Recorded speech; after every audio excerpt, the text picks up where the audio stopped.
जय हिंद एवरीबॉडी। जवाहरलाल नेहरू विश्वविद्यालय के प्रांगण में ये मेरी तीसरी सेमिनार है और मुझे इस सेमिनार में भाग लेते वक्त बहुत गर्व महसूस होता है, क्योंकि मैं भी जवाहरलाल नेहरू विश्वविद्यालय का स्नातक हूँ। क्योंकि राष्ट्रीय सुरक्षा अकेडमी की जो डिग्री है वो यहीं से दी जाती है। लेकिन मैं आपको, क्योंकि अभी शाम का वक्त हो रहा है, कुछ लोग खुमारी से में भी आ रहे हैं, तो हमें भी शरारत करनी सिखाई जाती है। राष्ट्रीय सुरक्षा अकेडमी में लेते हैं ना जेएनयू की डिग्री, लेकिन हमें सिखाया जाता है कि शरारत सीमा के पार करनी है और उसी के साथ करनी है जो आपकी भाषा ठीक तरीके से समझता नहीं है, जो समझता है उसके साथ नहीं करनी है। तो अब मैं इसके बाद चाहूँगा कि मैं थोड़ा इंग्लिश में बोलूँ, इसलिए क्योंकि हमारे साथ दूसरे देशों के लोग हैं और अच्छा होगा कि हम अपनी बात को उनको पूरी तरीके से समझा सकें। तो सबसे पहले तो मैं इस मंच पे जो बैठे हैं हमारे माननीय इंद्रेश जी, जो कि हमारे संरक्षक हैं, उसके अलावा डॉक्टर सुभाष सरकार जी, जो कि केंद्रीय मंत्रिमंडल के सदस्य हैं, सरदार इकबाल सिंह जी लालपुरा, जो कि नेशनल माइनॉरिटीज़ कमीशन के चेयरमैन हैं, और डॉक्टर सचिन गुप्ता जी, जो कि संस्कृति यूनिवर्सिटी के कुलपति हैं, उपकुलपति हैं, और जो हमारे यूरेशिया से आए हुए राजनयिक हैं, all the diplomats from Eurasia, and also the academic experts from Eurasia who have joined us. I extend a very warm welcome to you.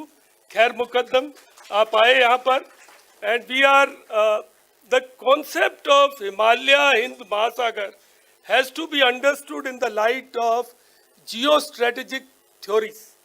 The main theory that all of us follow is the theory given by Harvard Mackinda, which is the theory of heartland.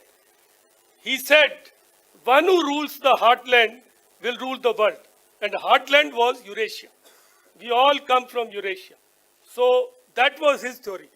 The second theory was of John Spikeman, who said one who rules the rimland, that means the oceanic areas, will rule the world. So you see the congruence. We have Himalaya and we also have Hind Mahasagar. So we have combined the two theories of Mackinda, of heartland, and also of Spikeman, of rimland, which is relevant to us. So we have taken that. And also, if you see, the third narrative which is troubling all of us today is the Middle Kingdom syndrome, which is being propounded by rising China. Because China has always looked at the world from a perspective of it being at the center of the world. There are maps which are from Kashgar area. Diwan of Kashgar had taken out a map, something like what was covered in one of the sessions here, a combination of chitras and pictures and maps. In one of these maps, which is academically reviewed and it is displayed all over, China has seen the world as itself as the center of the world. And of course, we all say rising China, but except for brief period when China went down, China has always been at the helm. It has had that privilege or whatever it is.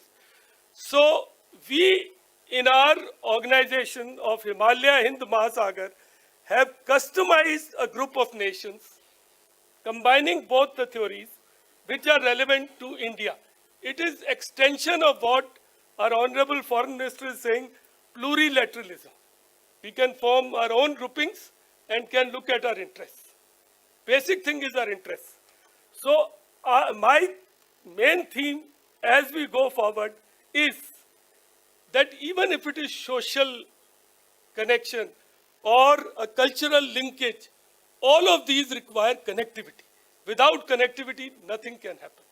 If the religion spread, Buddhism went from India to Central Asia and to Southeast Asia, or Islam came down to India, it was all along Silk Roads and highways.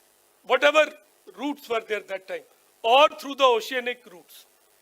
So, main issue today is connectivity. Connectivity is the pivot of the world. Unless we have economic relations and connectivity, the culture and social aspects have their relevance. They act as glue. But the main thing is that. And we as Eurasian nations have to work in that direction. And we don't need any big proofs. China has lifted 770 million people out of poverty, above the poverty line. And academically reviewed, peer-reviewed report has established the main factor is enhanced connectivity, linking production centers and manufacturing bases to the markets. Even India is also doing it. Our Honorable Prime Minister has taken initiative. We have Bundelkhand corridor, we have Sagarmala corridor, we have Parbatmala. So all these corridors are taking place within India to increase productivity, to enhance the benefits and link various areas. This is also being taken outside. You have seen Belt and Road Initiative. You have yourself seen, and the belt runs through the countries from where you all come. It runs through Eurasia and Central Asia. Now, because of the Ukrainian war, there is a rethink. Some parts of that belt have become untenable. It is not possible to progress them. In this is the opportunity for all of us. We should push for Chabahar and we should push for INST. North-South corridor and Chabahar can help us because it has been established in a proper study that it is about 40 to 50% cheaper to take a container from St. Petersburg to bring it to Kandla or Mumbai. And the time taken is also about 50% less. So, in Indian thinking now, Iranian ambassador, Excellency happens to be here. It should be Chabahar, Bandar Abbas, Bandar Anzali, Astrakhan, and Petersburg. So we have to think like that. That is how we have to work on this concept. I would also like to say that our Honorable Prime Minister has taken a great initiative of Connect Central Asia. He gave neighborhood first, then he went to extended neighborhood, and he has chosen Central Asia as a special area where we are doing Connect Central Asia project. I know there is a problem. India doesn't have too much of money like China, but then there is Asian Infrastructure Development Bank. There are other mechanisms which are coming up. Japan is a liberal financer. If we can get them interested, we can work on these projects. And INST is a very cheaper alternative. Not much has to be done. Most of it is already in place, except for some place where in Iran where railway line has to be laid, but currently roads are there. So it is possible to run this corridor, and it's not a great. We are also concerned, I am a security man, at the possibility of bases coming up in these areas. There is increasing talk of interest shown by China to acquire a base in Tajikistan. So we have our worries. So we like to voice that because see what happens is when these corridors develop, there is a need for security. You are seeing it in CPEC. Pakistan has raised 2 divisions to protect, and yet they can't protect Chinese. So it is important for us to look at what all is involved in this. So where do we, and also we are concerned that where do we see ourselves, India in this game? We see ourselves as a balancer, a very benign balancer. You have been under colonial rule like us.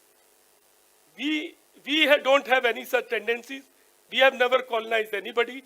So we will like to be a handholder, enabler, and wherever we, besides the physical connectivity, we could think of digital Silk Roads, where our 5G technology, which India is developing, could be used by Central Asian nations.